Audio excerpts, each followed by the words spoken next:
Last night, Savannah City Council voting to use a $1 million loan to build 64 apartments for seniors. But as WSAV's Brian Gallagher tells us tonight, some council members pushed back over concerns about minority participation.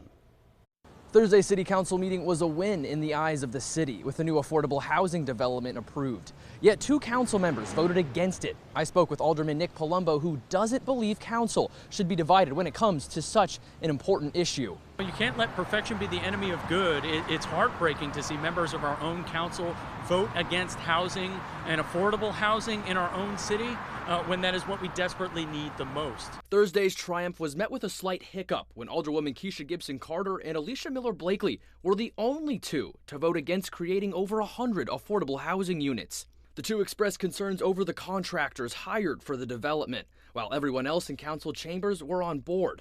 Back in 2020, the Savannah Housing Action Plan study indicated that the city had a 10,000 housing unit shortage. These are very complicated projects and difficult to implement.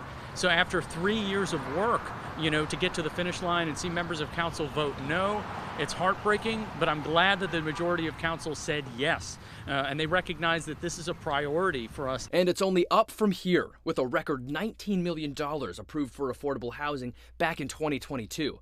Palumbo giving insight on the process of how the city wants to spend it. Well, it's important that we maximize those dollars. If we were to build those houses today, that's a short-term success. We need to build longer-term successful futures for our city. So how do we leverage these dollars to the most maximum effect? And that showed and demonstrated yesterday, it's all about partnerships with builders. The development approved on Thursday rings in at $3.2 million, paid for by the Savannah Affordable Housing Fund. In Savannah, Brian Gallagher, WSAV News 3, on your side.